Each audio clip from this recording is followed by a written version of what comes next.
And welcome everybody to the Scarlet and Grape podcast. This is your co-host Cory speaking. No Johnny today, but I am honored to welcome our special guest, the game time guru, the Boise Buckeye himself, Shane Larson. How you doing, Shane? Good, Cory. Thanks for letting me be on here with you tonight. I really appreciate it. I'm excited to talk some football, man. Absolutely. It's awesome to have you. Thanks for doing the short notice. Johnny's on vacation for Christmas. All of us have to keep working though, so it is what it is. Obviously, to go through the the spiel here. You can find us on YouTube, Scarlet and Great Empire. You can find us on Stitcher, Stitcher, our podcast on Stitcher, iHeartRadio, Google Play, Spotify, all the iTunes, all that if you want. I'm not good at this. This is Johnny's shtick here. But anyway, find us anywhere there, Scarlet and Great Empire for YouTube. Please subscribe. Please like the video. Please share with anybody who you might think like Ohio State content. It's free content. Nothing will come out of your wallet for this. And Shane, please give a notification to where they can find your podcast. Oh, yeah, man. I appreciate it. So same thing. If you guys go over to the Game Time Guru, go follow me on Twitter. If you guys are listening on Twitter, I also have a big platform on Instagram. But yeah, if you can go search for the Game Time Guru on any podcast platform. I also am part of the Scarlet and Great Empire in regards to kind of hosting a few shows. I did it a little bit this year with the Group of Five Dive. Obviously, 2020 was a weird football season, so it was kind of hard. We didn't have a ton of content to go over, but we will be hitting it full force going into 2021. So just biggest thing, just follow me on Twitter or Instagram. Those are my biggest platforms. You can find my own show, The Game Time Guru, where I interview sports figures from all over the globe every single week. Been doing it for 4 years, but also will be contributing more to the Scarlet and Great Empire going into 2021. Yeah, it sounds like a good idea, man. Sounds like good stuff, good fun. We love getting this content out here to you all. Free content is the key thing. It's not costing you anything. Shane, you are the Boise Buckeye. You're a Buckeye fan out there in Idaho, buddy. You watched the Big Ten title game with the rest of us, obviously. I know you're a huge football fan. Give me your initial thoughts on it. I'm very curious. What were you? Because I got Buckeye Nation was annoyed by that game. Oh, yeah. Well, now I look at you, Shane, and I've talked to you privately. I think you're a pretty knowledgeable fan who's very level-headed. So you're not a fanatic, as they put it. That's the word fan. But you can look at things with a level head. What were you seeing when you watched that game? Well, first talk to my wife about that. See if she agrees. Oh, with you. Fair enough. We gotta ask the wife. Yes. Yeah, and see if my son, who's 4 years old, hasn't said a few things. He's repeated things I say during football games. But here's the deal, man. Going into that game, Cory, I had a bad feeling before we even figured out who the lineup was going to be. I mean, this year it's been a weird year, and every single game it's like you're going to get a different Buckeyes team every single game. It's like you can't find a rhythm, and so I didn't know what to expect. Northwestern's one of those weird teams, man. It's a weird team. They even gave us fits a couple years back. It was just like one of those we should have just stomped them, but we couldn't find a rhythm. Kind of pulled away late, yeah. Yeah, exactly. And so I had a feeling that would kind of happen again. Plus, they had some momentum. You can kind of see the belief in certain teams. Northwestern had a belief that they were going to win that game. And so they had a lot of momentum coming in there. They were playing hard. They played like they wanted it. So, yeah, I mean, I had a bad feeling. And then you announced the 20-plus guys that are out, obviously some big-name guys that were going to impact the game. And you just knew it was going to be one of those, you had to manage the game. Like I knew that it wasn't going to be a blowout. It was going to be something that we had to manage the game. Well, then when we get behind, it's hard to manage a game when you're playing from behind and you have that game plan of managing the game. And so it was super frustrating in my opinion, in a nutshell. But I will say this, as a Buckeyes fan, those games like the Michigan State game and the Northwestern game, those are amazing games. I think that they're more exciting than, beating the team up north in a blowout, because you're facing adversity that you've never had to deal with before. Like this whole COVID situation, we've never dealt with before, man. And the fact that you're missing 20+ players due to this, like in a normal year, if you have flu-like symptoms, you're going to play. Like right now, it's like you can't play. It's like you're mandated. Even if you don't have flu-like symptoms, you just tested positive. Dude, it's craziness, man. It's absolutely ridiculous. And the fact that they were able to pull away, some people are going to hate on them, which we might get to in a minute. But I was actually impressed. I was frustrated, but super impressed with the grit and the determination to come through and find a way to win. Sometimes you just got to find a way to get the ring and get the W, and that's what they did.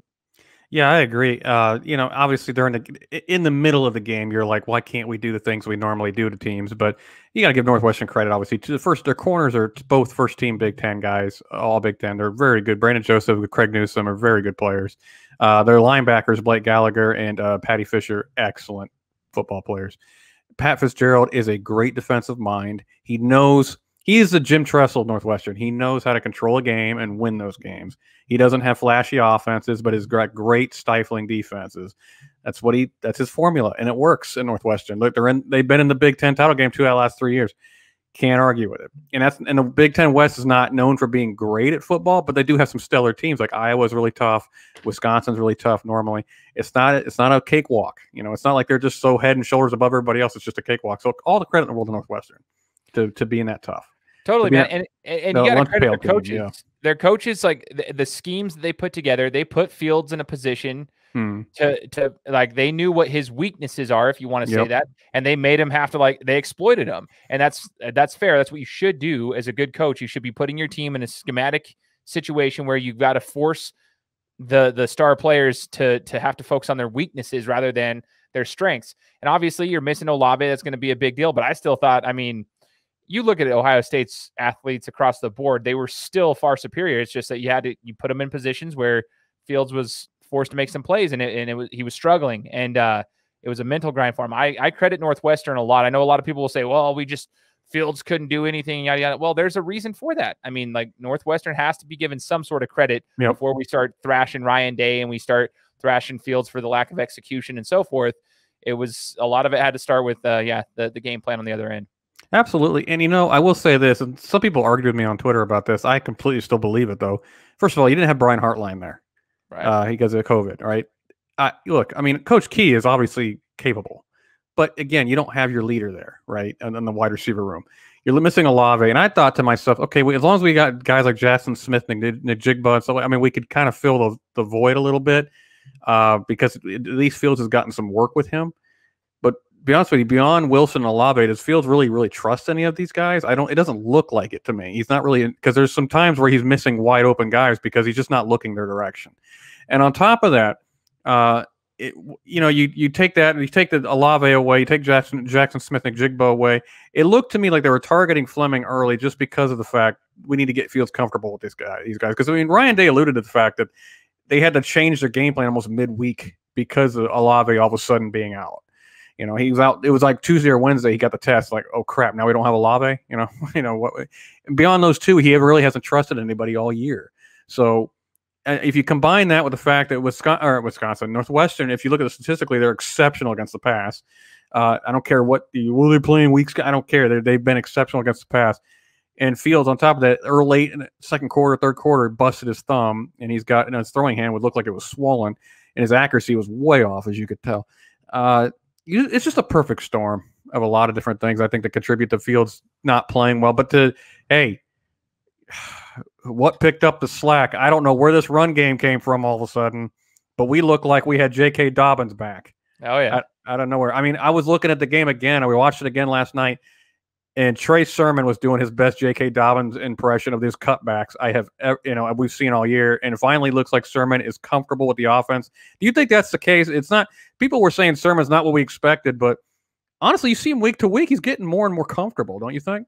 Yeah, and he is that's the thing. He is what we expected. Guys, it's been a weird season, weird off season. You're a grad transfer coming into a new program, then it gets shut down. You didn't have a lot of time to get reps. It's weird. And then when you did get reps, all of a sudden it was called off, and you had to do there was never time to get a rhythm.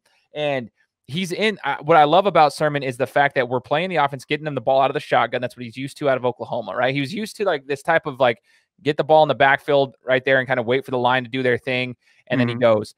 And if you can block just for a little bit to get him on a stretch, he's smart enough. He has the field vision to cut back and whatnot. He's getting more comfortable. I thought he's been the last couple games. He's looked like, okay, he's starting to get a rhythm. Obviously, this game, record-breaking game, you could see it. He had the confidence. He not only had the cutback ability, but the speed. It was kind of what was impressing me was his speed and his power. Because he runs differently than some of those guys do. They don't seem like their breakaway speed is that great. But he was looking pretty solid to me, man. He was breaking tackles. He looked strong. And I think that was perfect timing for all of us Buckeyes fans to Mm-hmm. see that, because okay, now he's got it. He was almost on the edge, like the cusp of just breaking through there, and now this last game, he's like, boom, I've got it. All of a sudden, now teams have to game plan for the run attack, which they didn't have to do at the beginning of the season. Now This is number 6 rush defense in the country, and he made it look like a Big 12 defense. I mean, it was ridiculous. It was just one after another, 25-yard run, 30-yard run, 15-yard run. And yards after contact, man. 196 yards after contact in this game. It's ridiculous. It's insane. And you notice it early on, though, when he was running, it's like he would stop trying to make a decision and he would make a decision and just like, look, if I get 5 yards here, I get 5 yards, but I'm gonna get these 5 yards. Yes. And he'd fall forward. Tony Alford's always preaching, fall forward, get that extra 2 to 3 yards. We need that every time. It makes the down and distance a lot easier. And he was doing that. Earlier in the year, he wasn't really doing that. And I think it was just a huge adjustment, a weird offseason. It took time for him to get used to where the cutback lane is and chemistry of the offensive line. Because I swear there was a 33-yard run. I looked at it last night and I said to myself, holy smokes, he saw that lane before it even opened. And he just cut back. And I was like, okay, he's comfortable. He's got it now. And I will say this, and I know maybe it's hyperbole to say this, but once we get into the playoff, which we'll talk about in a second, if he's not the starting running back, I'm going to be a little upset. Yep. I'm with you. So we can talk about that in a second, but I'm kind of leaning that way as well, man. I mean, I'm not trying to diss Master Teague. I like Master Teague. I just think I think Sermon just has more to offer than he does, unfortunately. And I say unfortunately because I do think Teague's a great kid. I'm sure Teague was on the sideline rooting for Trey because he's that kind of guy. It's just, and apparently he must have gotten hurt because they had Mayan Williams play a couple runs. So right. But you got to give credit to the offensive line and tight ends with a blocking scheme. They were pushing people around in the run blocking scheme. They seem more comfortable with that than they were picking up the blitz packages in the pass game. Yes, and that's also a concerning thing, in my opinion, going forward, which we can talk about in a second. But it's also we know we're going with that one. Yeah. It's cool to watch though, man. And I'm with you on the Master Teague situation. I love Teague, but like I'm trying to think of how to compare it to teams that I've watched in the past. Like it's hard to explain. Like for the Dallas Cowboys, for example, we had DeMarco Murray, and then when he left, we're like, oh, we'll just do running back by committee because we've got still a stellar offensive line we can get by. And while we got some good runs, we had good running backs like Julius Randle. We had guys that came in the next year that did all right. It's kind of like the Master Teague situation. He's a good running back, but he's not a star running back, and that's just the reality of it. Like the way he runs, he's a power back. He runs straight up. Very top more of a heavy. niche running back, yeah. That's exactly what it is. And it was just a matter of time for Sermon, who was more of he's more the style that we needed for this. It was just a matter of time for him to break through and get the system down.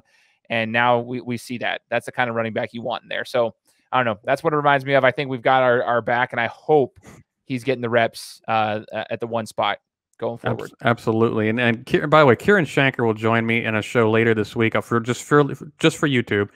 To break down several key plays in that game, the X's and O's of it, and why something happened, why something didn't happen, and what the coaches are telling the players at that point. Just something kind of interesting, little getting into the mind of how the players would think on the field a little bit, because Kieran was a player. He was actually a teammate of Justin Hilliard, knows Justin Hilliard really well.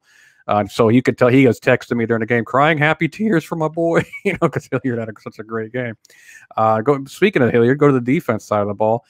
People are now. That first series was terrible. Don't get me wrong, but late as we went on, it's like the offense wasn't finding its rhythm, and defense kept us in the ball game. I think the defense is getting hammered a little too much at times. 10 points, you really can't complain about that, can you? And causing 3 turnovers, is there really a lot to complain about there? I mean, I understand the frustrations, but understand this. Like, this is the same concept. If anybody hasn't actually played sports and you don't understand it, so don't talk about it. That's my first opinion. When people start freaking out on Twitter, I'm like, have you ever played on a defensive scheme, even at the high school level? It doesn't even have to be at a varsity level. Understand that, like, you're putting Proctor in, you're putting guys in positions where they've never been before. And I don't care if the offense is elite or not. That defense takes all chemistry. It is all chemistry and timing and understanding. So when you're playing a zone defense, the corners have to know when to push them off to the second level. Linebackers, same thing.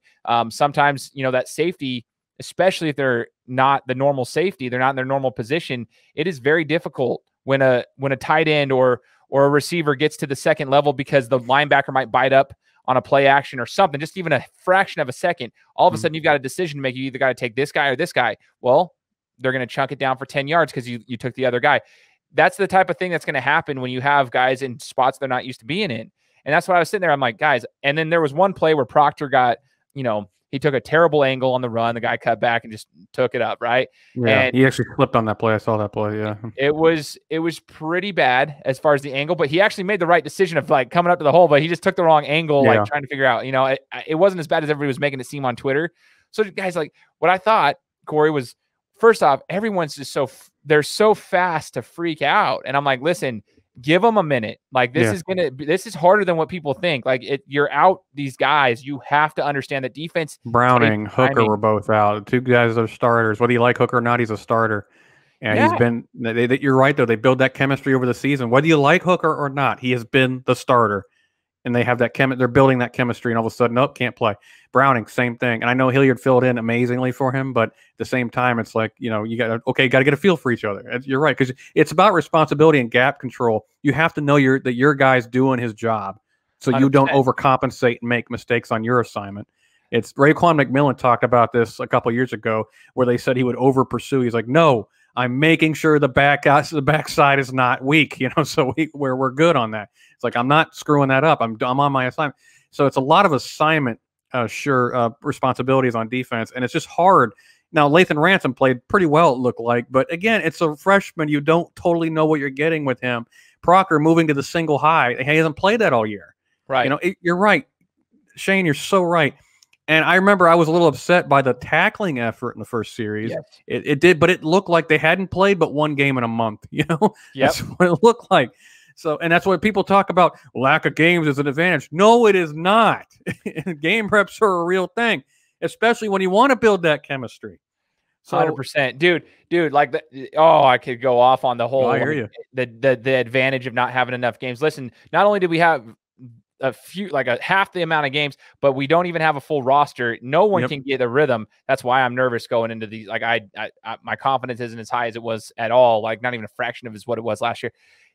It's so true. And you're trying to figure this out. And it's cool because like they got the job done. They figured it out in the second half. I thought Hilliard played amazing. I loved his speed. I loved his decision making. And in the second half, let's just say this, he closed to the ball when he needed to close. I love dominant linebacker performance for Ohio State since Darren Lee. Yeah. It was unbelievable. I loved it. Like the ball goes out there. Okay, great. Open field tackle. Boom. Get to him and get him down. AJ Hawk was back for a game. Dude, it was incredible. So props to them. The problem that we'll run into, though, and I hope Buckeyes fans understand this, is like, okay, so if they change the rule, which they did already, who's coming back, who's going to be there for the game, okay, is that a good thing or a bad thing? I think it's ultimately good. You want your starters back there. They're starters for a reason, but then again, you're going to have some struggles. You're going to have a few hiccups because you're going to have to struggle with trying to find the chemistry. That's the whole thing. And unfortunately, against Clemson, you might not get away with it like you did with Northwestern. And Clemson has a ton of chemistry on offense. They've been playing together for a few years now, so look, I agree with you. I think the defense overall is getting better. I'm not saying that Michigan State and Northwestern are elite offenses by any stretch of the imagination, because they're not. But where do you start? If you can't dominate these offenses, then you can't build from anything. Because these are not good off. And look, Trey Sermon had more rushing yards, I think, than the entire offense for Northwestern.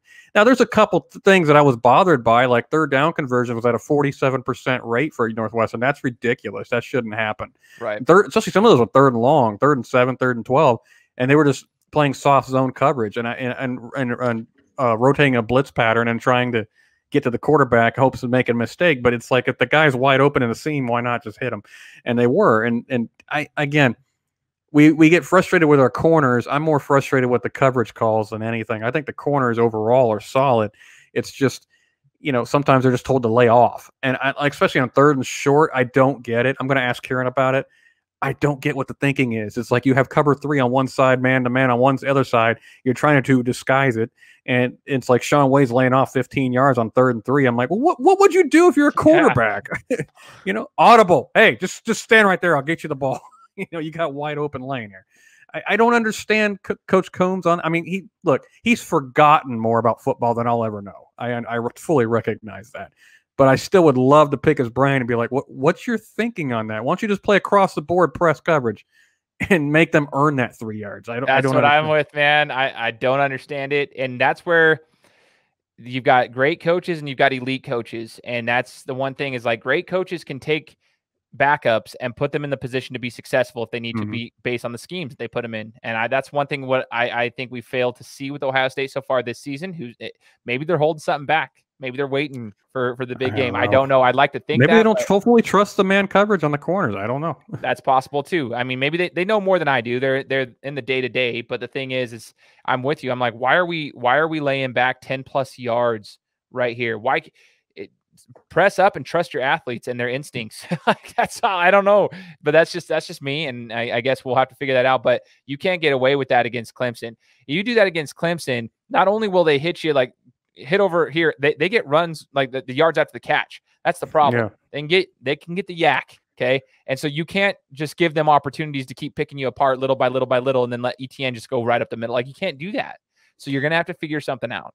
And I will say, if Browning is back, A, he's got to be on the field, obviously, against Clemson. But B, you got to keep Hilliard on the field with Browning. You need all the athletes you can get. I'm not trying to rip on Borland, but Hilliard, obviously, a much better athlete than Borland is. And Hilliard's not only that, he's a very smart, cerebral player.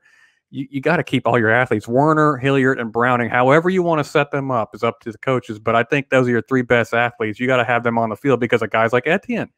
But, we'll talk about that in a second. But, I mean, still, we're already in our own minds moving on a little bit, but still, like you said, and we got to give credit, by the way, to Zach Hoover, filled in for Drew Chrisman and did an admirable job holding and the punting, pinning them inside the 10 a few times.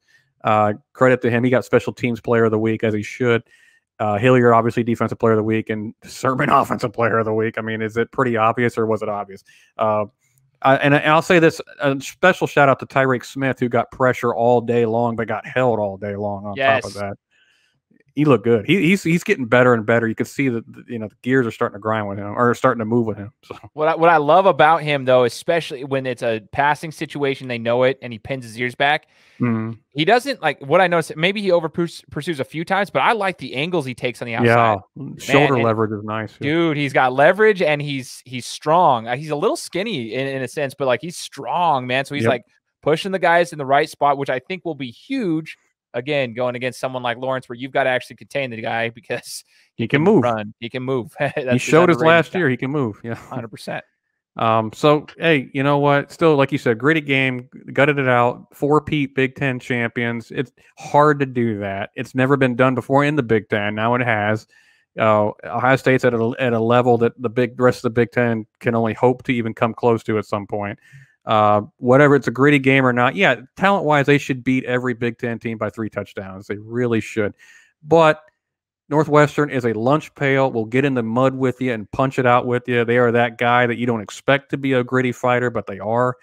And kudos and hats off to them. They played tough, and they played us tough and had us sweating a little bit. So kudos to them. But moving on, Shane, Ohio State made the playoff, number 3 seed. What did you think about that? I mean, when you first saw it, did you expect it, or did you just kind of get surprised by it? I expected it. I mean, based on the way here's the deal, though, too, Corey. And I know Buckeyes fans might be mad at me. I saw somebody say, like, if you don't want Ohio State in the playoff, you're not a true Buckeyes fan. I can't remember who wrote it. I'm like, okay, listen. Like, obviously, we want our team to play for a championship. We want a chance at revenge against Clemson. But don't tell me if the roles were reversed, we wouldn't be in an uproar. Like, let's say we were the A&Ms, right? That were on the outside looking in. And somebody else, like let's say it's Ohio State, who had 8, 10 games and we lost once or twice or whatever, and we're sitting here. I know for a fact the Twitter would be in an uproar about the situation, the same way that Texas A&M was. So that's what kind of bothers me about the fan base is like, guys, I understand. I do believe we should have been in it. Have we proved it though? It's tough. It's super, super tough. I believe that we have the capability of being in the top 4. I do believe we are one of the top 4 teams in the country. That's where the whole conversation comes down. Have we earned it, though, this year? And I don't know. We won the games. All we can do is win what games we play, and we've done exactly that. But, I mean, I see the frustrations with other fan bases.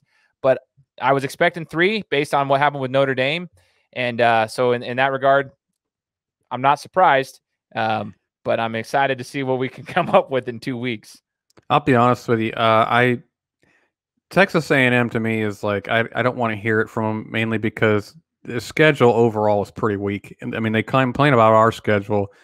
They played 2 ranked teams like we did. Now, granted, one of them was a monster in Bama, but you didn't even keep it close. You just got destroyed. So if you get into that 4 slot, does anybody want to see that rematch? I don't know.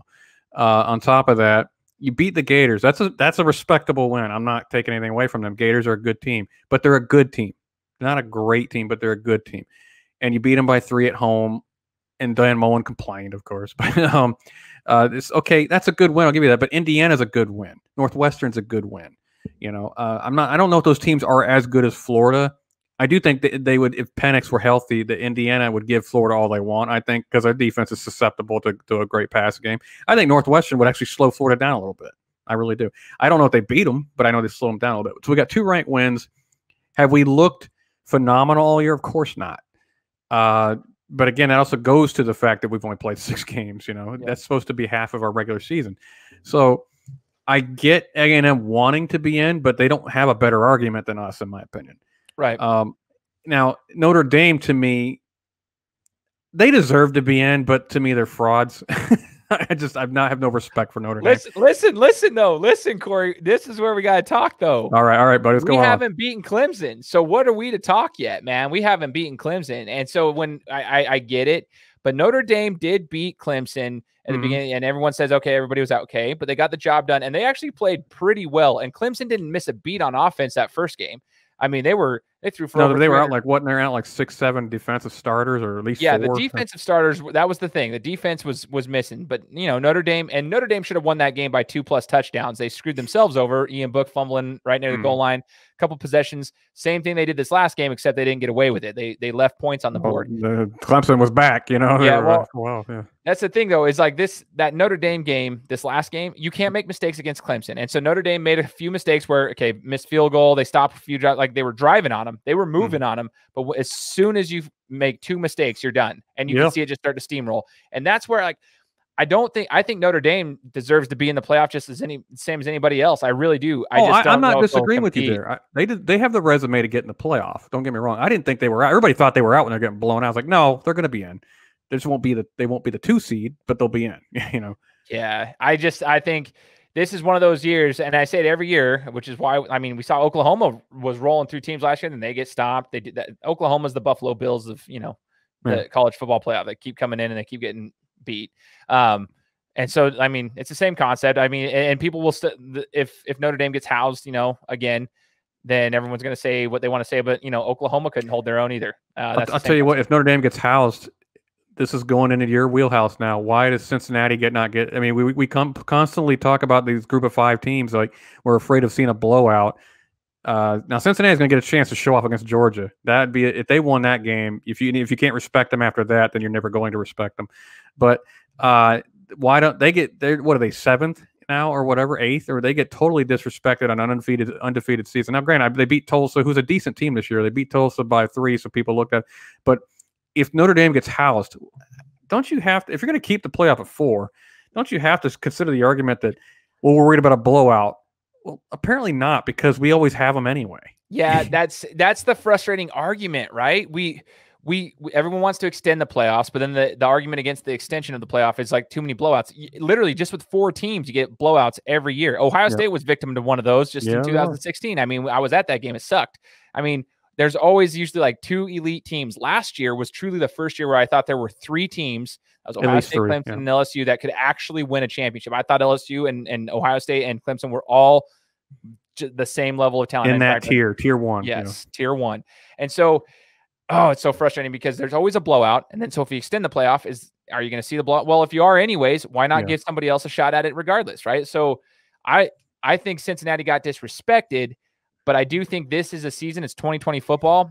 They do it kind of every year, but I think the NCAA was up for a cash grab. They had to go with the brand names. That's as simple as it is. They had to go for the brand names to make some money back on what they've lost. Because, we're talking tens of millions of dollars in revenue lost this season. And so, save something. And I think that's why Cincinnati got pushed back. I think we'll see. I really hope they show up against Georgia. I really hope they put a good showing.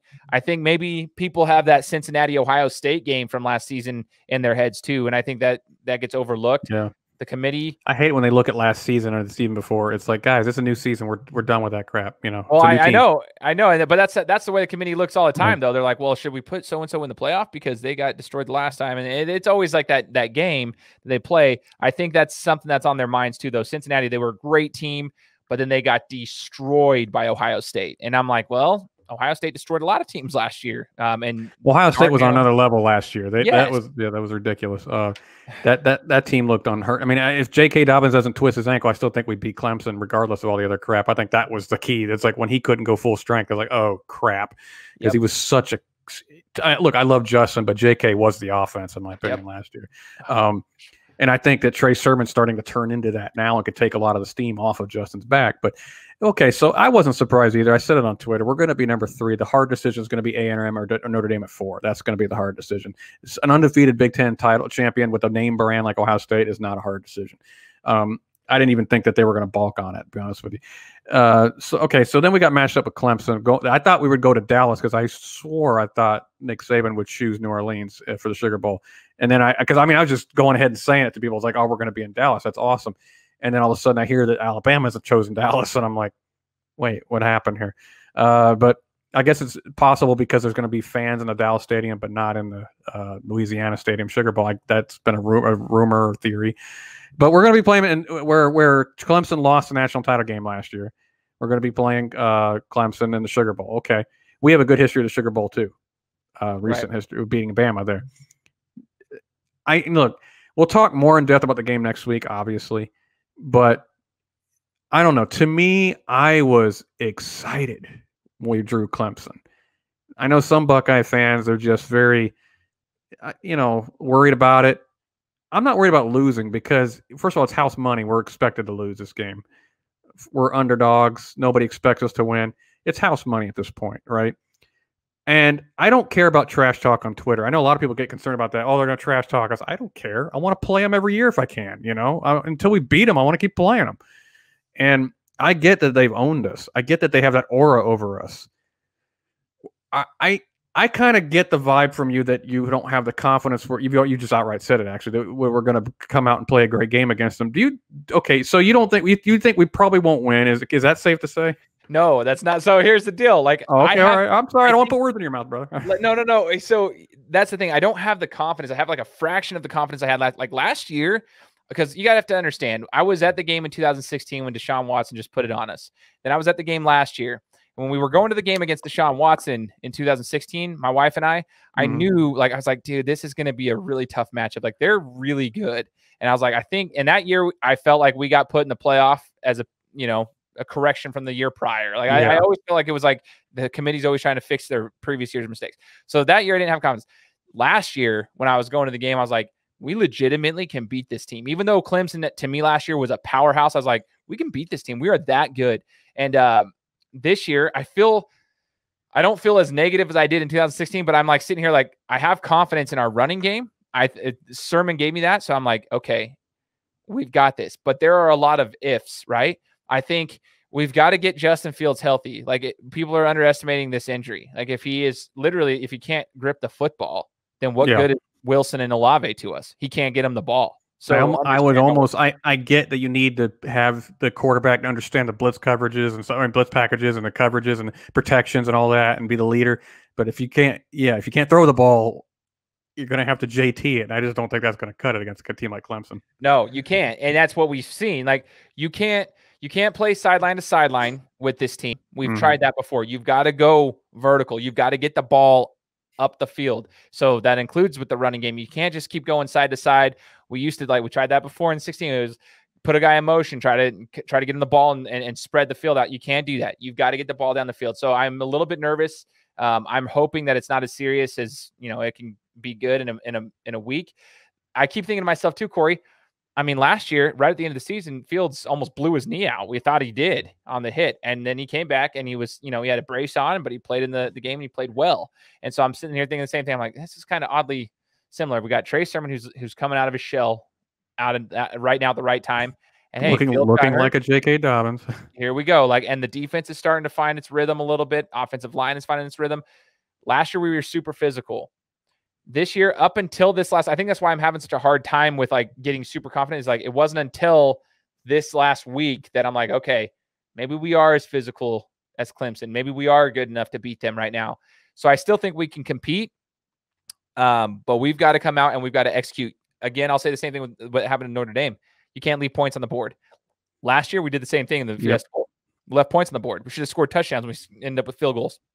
We made a lot of uncharacteristic mistakes in last year's bowl game. Dropping passes, Fields. Now, say everybody says J.K. dropped 2. I say he dropped 1, and the other one was kind of a bad pass. He had to stretch for. But that being, and then KJ Hill dropping 1 in the back of the end zone is just like it's uncharacteristic. These guys are sure-handed great players, and it just was not, didn't make any sense.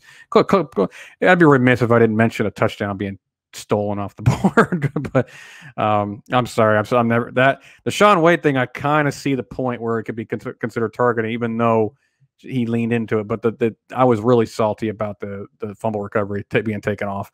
Dude, I have to go into a new mental space because having been there at the game and experiencing the whole entire thing there at the stadium and like having to go back to the hotel and stuff, like I had to shut off ESPN for like 2 weeks.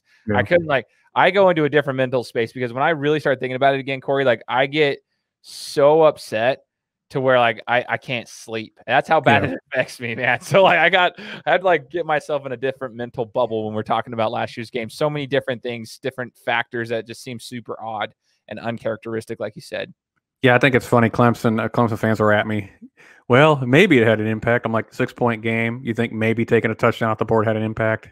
Wow. Okay. Yeah. Okay. Whatever you say, buddy. Yeah. So I'm excited about Clemson, but what's making it more exciting is now the bulletin board material is coming out. And first it was the video that Demario McCall recorded. I'm not going to play it on here because it's not kid friendly. But Ryan Day saying what I think any coach would say to his team. I don't care who it is, essentially. He named every team, Clemson, Alabama, Notre Dame. We all kind of figured those would be the other 3.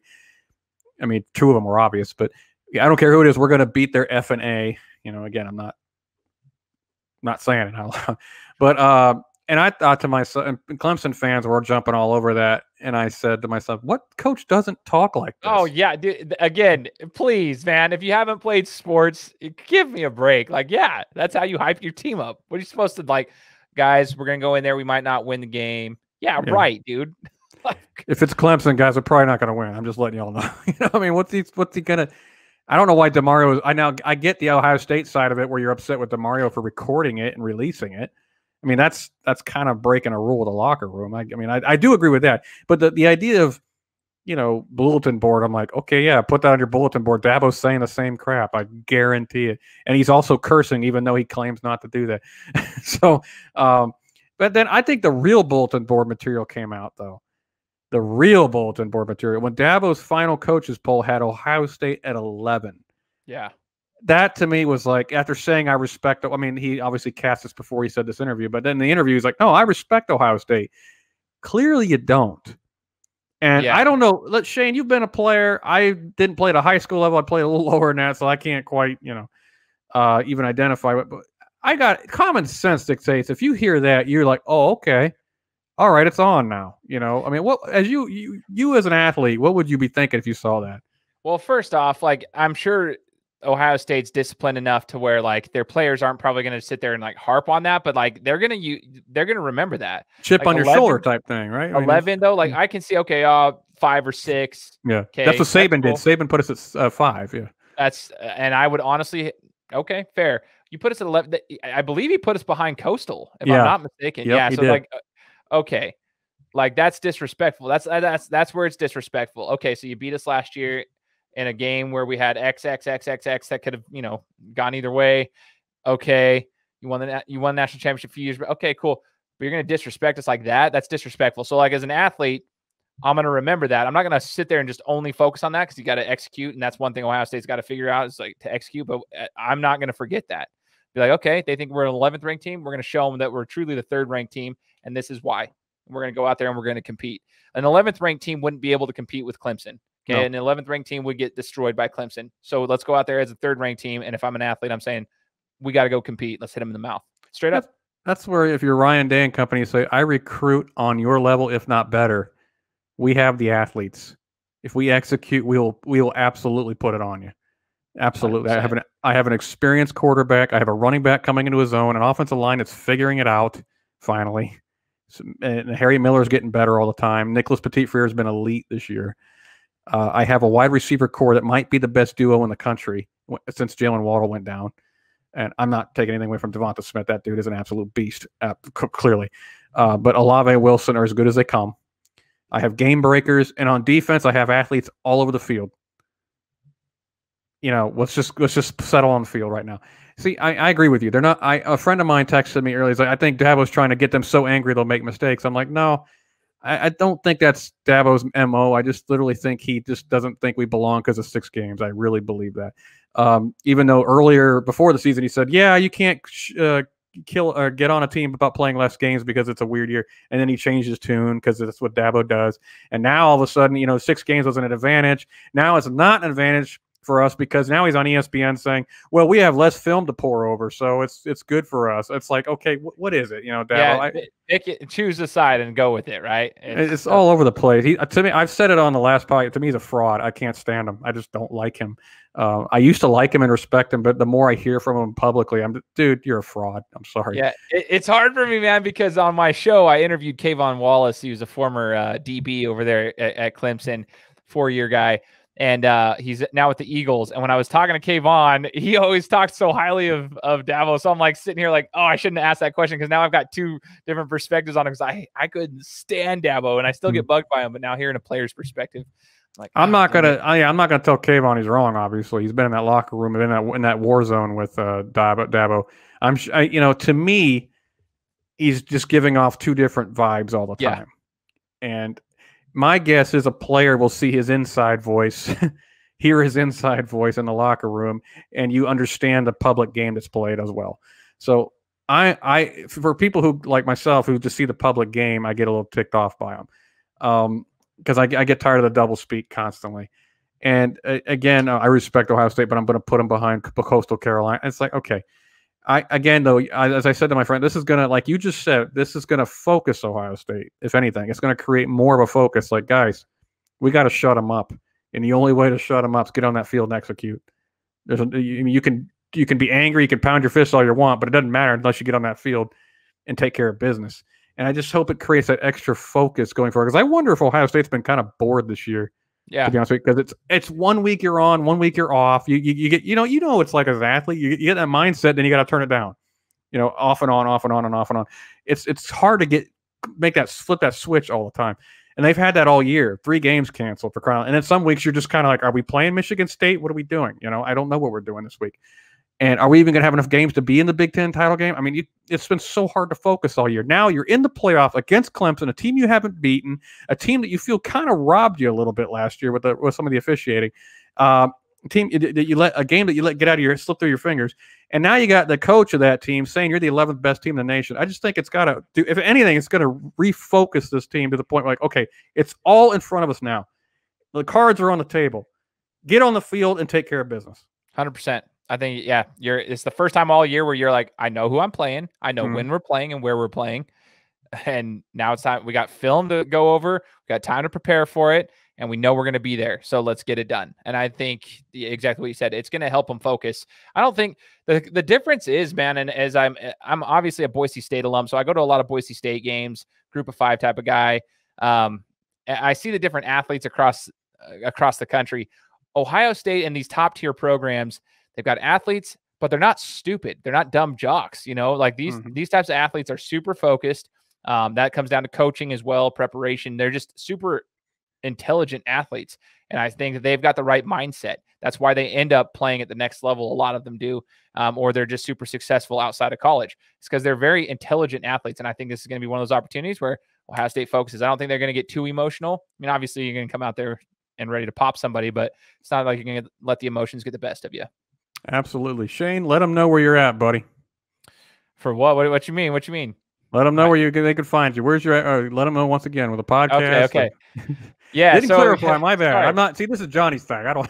I apologize. Yeah. So, guys, if you want to come check out some of my stuff, I'm the Game Time Guru. That's the name of my show, Game Time Guru Podcast with Shane Larson. We're going 4 years strong here in January. So, we established in 2017. Find me on any podcast platform. That's Apple Podcasts, Stitcher, Google Podcasts, iHeartRadio, TuneIn, YouTube, Spotify, anywhere that you listen to podcasts. My show is there. Go hit the subscribe button. Check it out. Let me know what you think. Follow me on any of my social platforms. I'm on Twitter.